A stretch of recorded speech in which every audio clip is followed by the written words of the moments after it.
Hi there, everybody. My name is Mistress Sassy, otherwise known as the Sassy Mistress. I'm starting this channel because I feel like I have a pretty interesting perspective, being that I am a plus-sized sex worker, single mother, burlesque dancer, and soon-to-be business owner.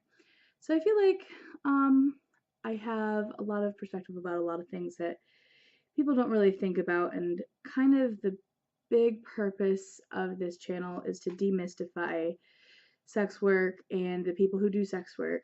I feel like there's a lot of misinformation out there and just a lot of stigma around people such as myself, and I really want to clear that up. So, jumping right in, I have been doing sex work for about 3 years now. I started out doing strictly BDSM, did a little bit of escorting, which wasn't really my thing. No shame to anybody who escorts. And then I kind of got into doing mostly fetish and humiliation work. So, to give you kind of an idea of just my daily life, I have a website, I have ads up, I get lots of emails from lots of dudes asking me to do really weird shit to them, and I would say 90% of the time I say yes. I pretty much just do like face sitting, bondage, humiliation, sissification, a lot of things that you're probably, if you're not in the kink world, you might not be familiar with. If you are, hey. Um, but I don't have sex with my clients. I do let them finish, so to speak. So they get off. And yeah, that's the gist of what I do. When I got into it, I was thinking, there's all these girls that like they literally just beat dudes up for money, and I was like, I can do that. That sounds so easy. No, no, that's not how that works. The number of guys that I get that are actually into just straight up pain is very, very few. Most of these guys that I see are just regular Joes, blue collar, white collar, sometimes kind of a mix. I would say upper middle class to lower middle class. Um, Everybody kind of thinks that if you're an escort or if you're a sex worker and you're not a streetwalker, then you must be bringing in like hundreds and hundreds of dollars because only rich dudes, can spring for a sex worker. But that's not true. I am expensive to a lot of guys, but I think most guys either I'm in their budget or they save up to see me. So it's not just like doctors and lawyers and shit. It's construction workers, IT guys. It just runs the gamut. And from what I've gathered talking to my clients, I would say it's about 75% married guys and maybe 25%, bachelors or whatever, divorcees. And I think part of the stigma that sex workers get is because, there's like, oh, they're trying to steal husbands and ruin marriages. Like, I can see how people would think that because, yes, for, monogamous relationships, if you come to see me, I would say that's stepping outside. However, every guy that comes to me that is married or that admits that he's married says something along the lines of, I love my wife. I would never want to hurt her. I would never dream of leaving her. But I'm into this thing, and either I can't tell her or I have told her and she's, shot me down. So that's what I get a lot of is these guys that, they're into wearing women's lingerie. They're into getting, fucked in the butt. They're into being tied up and then, being sat on or whatever.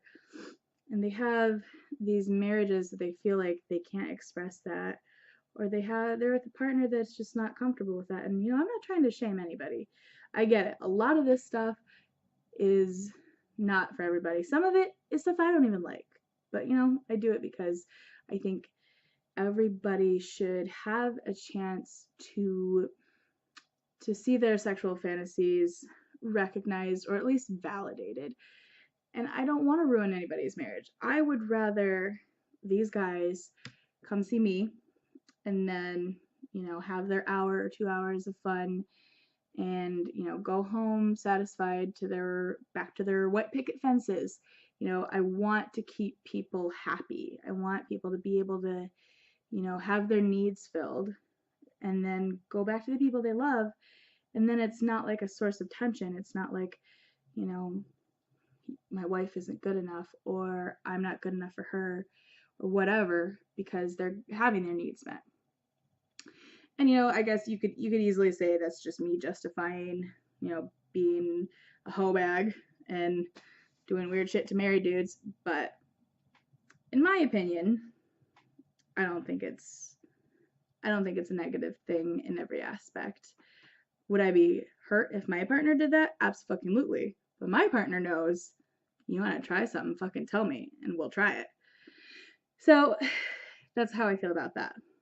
Now, here's the other big one. I'm a mom. I have an 8-year-old boy who's an absolute whirlwind. Don't know where he gets that from. And there's a lot of controversy about this, but he knows what I do. And I'm not saying I give him details. I'm not saying that I tell my 8-year-old, about the weird stuff that I'm doing to dudes. But what I've told him is that, sex, he knows what sex is, and that it's a very basic need that almost all humans have, and that some people can't get everything they need from the person that they love, and that they come to me to help with that. Now, yeah, a lot of people in my life, and probably I'm sure people on the internet are going to flip shit about that, but I don't want to lie to him. And I don't think there is anything wrong with it, so I'm not going to hide it. Granted, I absolutely want to give him the age-appropriate version as much as possible. And it is dangerous for me to tell him because he's 8, he talks. He talks to his family, he talks to his friends, he talks to his dad and whatever. And I think that they know what I do pretty much, his dad and his dad's partner. And I'm sure they're skeptical. A lot of people are. And I don't blame them. But at the end of the day, I'm not seeing these guys in my house, for one. I have a workspace. It's completely separate. And I, in the spirit of sex positivity, I don't want my son to think that there's shame around sex or shame around going to a professional for something sexual, because that's a need that everybody has. And that's something that I think it's an important thing that sex workers do, because not everybody has the means to find a partner, whether it be long-term or a one-night stand or whatever. And that connection is really important. The oxytocin, that love hormone that you get from, being touched, from having sexual connection to somebody, that's really, really good for your mental health.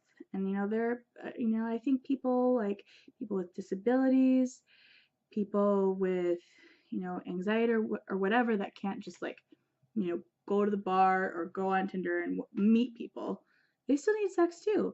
There's nothing wrong with saying, hey, this is something that I need. I'm digressing.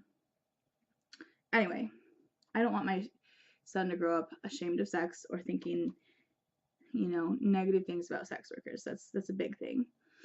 Because at the end of the day, I'm still his mother and I still love him, and I want the world to know that you can be a sex worker. You can sell your body for money.